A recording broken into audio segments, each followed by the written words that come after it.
আজকের ভিডিওতে আমি শেখাবো বিজ্ঞান কি, তারপর পদার্থবিজ্ঞান কি, এগুলোর সংজ্ঞা আজকে তোমরা এই ভিডিও থেকে জানতে পারবে।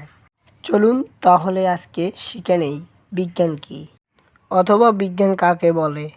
বিজ্ঞান হলো বি অর্থ হচ্ছে বিশেষ, আর জ্ঞান অর্থ হলো সম্যক ধারণা। অর্থাৎ বিজ্ঞান হলো পরীক্ষা নিরীক্ষা, গবেষণা ও বিশ্লেষণের মাধ্যমে যে সঠিক নীতি বা সূত্র বের করা হয় তাকেই বিজ্ঞান বলা হয়।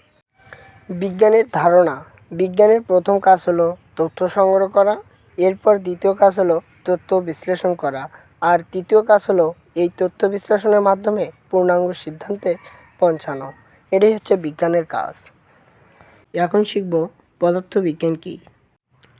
পদার্থবিজ্ঞান হলো বিজ্ঞানের যে শাখায় পদার্থ ও শক্তি নিয়ে আলোচনা করা হয় সেই শাখাকে বলা হয় পদার্থবিজ্ঞান।